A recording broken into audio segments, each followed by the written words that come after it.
Good morning. Now, in this class, we will learn about the scientists Rayleigh and Max Planck.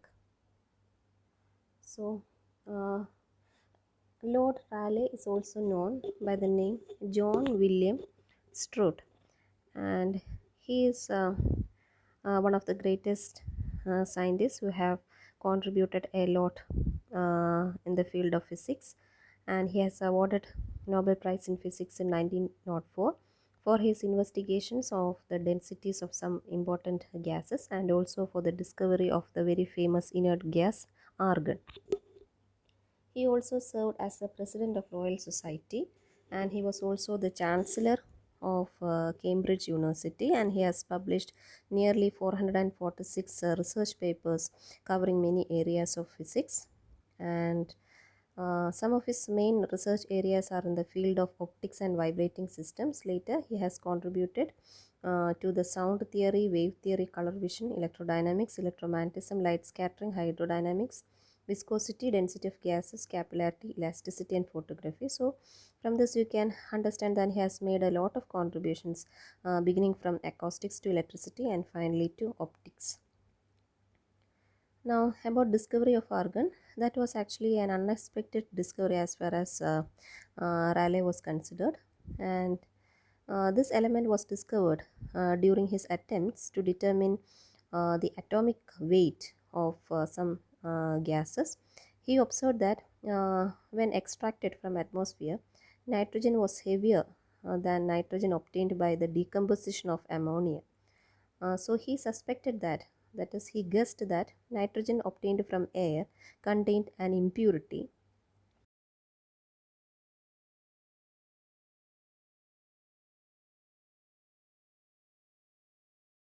that was actually the discovery of argon was actually an accidental discovery.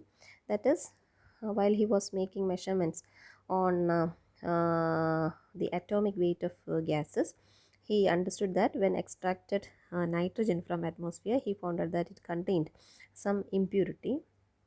So, William Ramsay, he took up that challenge, that is to find out that impurity that is present in the extracted nitrogen.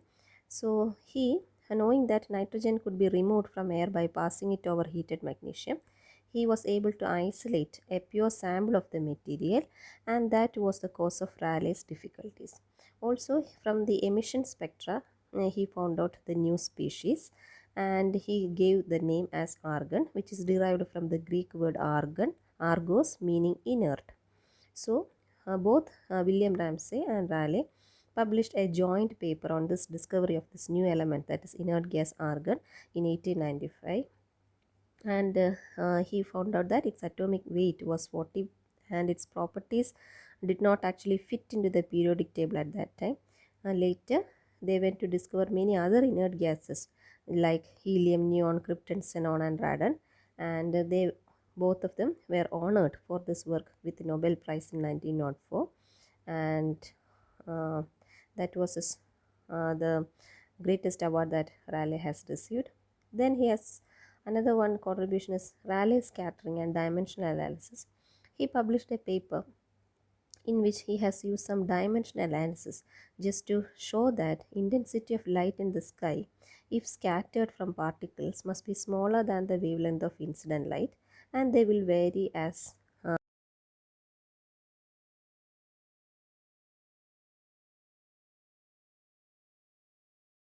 more than red light, and that is why he said that our sky appeared blue in color. He also has derived an expression for finding the intensity of scattered light, and that expression is given here. Here n is actually the number of scatterers, alpha is the polarizability, and r is the distance from the scatterer. So that is his contribution towards scattering and dimensional analysis. Next is his contribution towards acoustics. He published a two-volume work, and that name of that work is named as Theory of Sound, and that is in that he has discussed about the mathematical physics of wave propagation and vibration. Then he also developed a theory of vibrating systems. Then All these principles were quite relevant to the further findings in the field of modern physics. Then he studied about transverse surface waves in the case of solids, and those waves were called by the name Rayleigh waves. Then he made some contributions in the field of wave mechanics. Then he also discussed about various theories of acoustics in his book, The Theory of Sound. So he also has made appreciable contribution in the field of mathematics. So that is about his contributions in acoustics. Now next is about the most important black body radiation and Rayleigh's contribution towards it. That is the Rayleigh-Jeans law. That is, Rayleigh defined a black body radiation, which you may know. It is nothing but a radiation in steady state that exists in a sealed enclosure, I mean a closed enclosure, whose walls are impervious to radiation.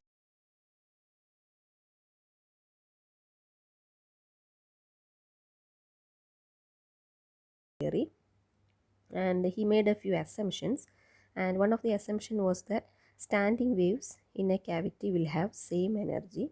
Then uh, he divided the spectrum into small frequency regions, and then after dividing that spectrum into small frequency regions, he determined the number of waves with their period in a given interval. Okay, then James Jeans corrected a proportionality constant, and I published the results in the name Rayleigh-Jeans law, and it is valid only for low frequencies. Uh, this is the Rayleigh-Jeans formula for energy per unit volume in a cavity in the frequency interval from nu to nu plus d nu. That is expression is given here. That is the famous Rayleigh-Jeans law. Then next contribution is in the image formation in optical instruments. So microscopic resolution and all was first approached by the scientist Fraunhofer, then by Abbe and Hellmans. Later, in his paper on theory of optical images, he has mentioned about microscope, and in that Rayleigh discussed about the visibility of star with a telescope, and he noted that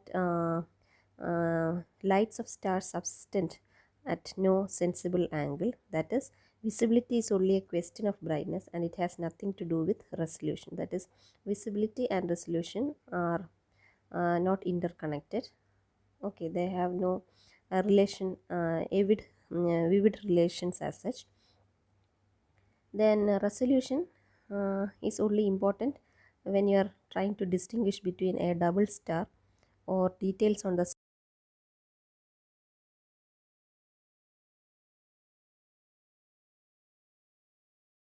his argument was. And he discussed a similar situation with a bright line. Uh, then he found out, however, the width of the line will be illusionary, and that depends on the resolution of the optical device that you use. Then he stated that it may vary with the character of the detail of the object. Then he another thing that he proposed was that two point objects are said to be resolvable by an optical instrument only if they are separated by an angle theta given by 1.22 lambda by d, where lambda is the wavelength of light and d is the diameter of the aperture of the lens or mirror that you use with which the objects are being observed. Next is about the colors of sea and sky. He stated that the dark blue color of the deep sea is just the blue of the sky. Everything is seen by reflection. Later, C.V. Raman disagreed, and finally Raman's work eventually resulted in his discovery of Raman effect and a Nobel Prize. Then phase reversal zone plate. So zone plate is nothing but a device that focuses light beams based on the principle of diffraction, which is a phenomenon of light. Then the resolving power of zone plate is a function of number of zones in the plate. Then Rayleigh has suggested a certain improvements in the design of the zone plate. That is, instead of blocking the zone, he said that it is possible to shift the face of the alternate zones by 180 degree, and such zone plate was called by the name phase reversal zone plate, and it is more efficient to collect the incident light. So these are the contributions. So all these contributions.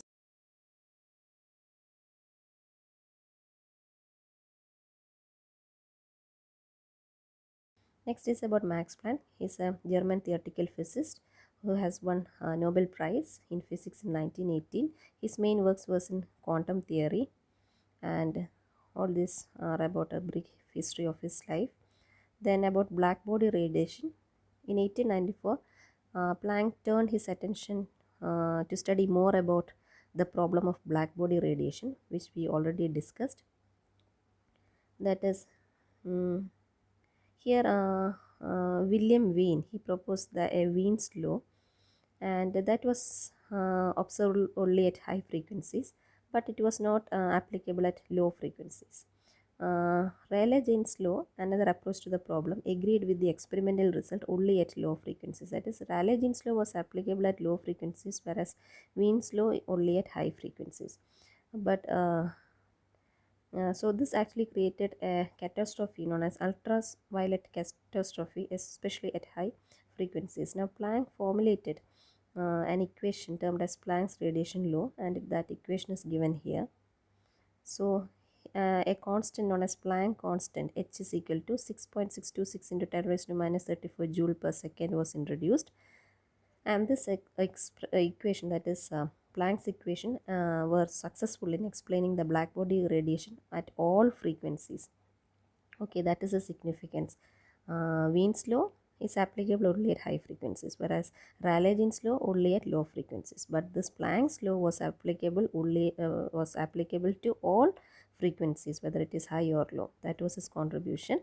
Then Planck's constant was introduced, and then after 6 years of strenuous work, Planck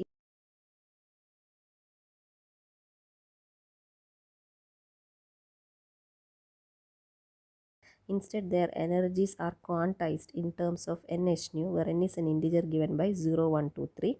H is the Planck's constant, nu is the frequency of radiation. So an oscillator, he suggested that it emits radiation of frequency nu when it drops from a high energy state to low energy state, and it absorbs radiation of frequency nu if it jumps from to higher energy state. So when an oscillator drops from high energy state to low energy state, it emits radiation, whereas when an oscillator makes a transition from low energy state to high energy state, they will absorb radiation. So but all this emission and absorption will be in terms of quantum of energy, which is known as h nu. So this concept that the energy could be exchanged only in terms of multiples of h nu is called quantum theory. That is, energy can be exchanged, that is either absorption or emission.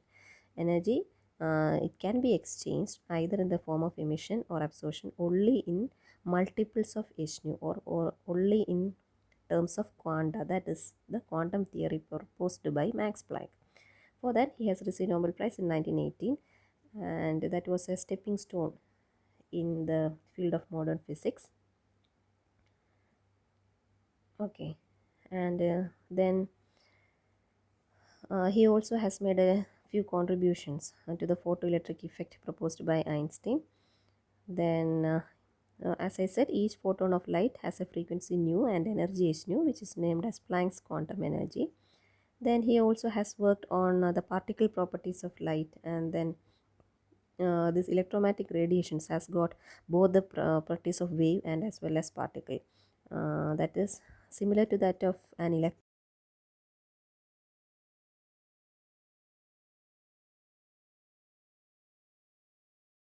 properties of particle and as well as particles of as properties of wave.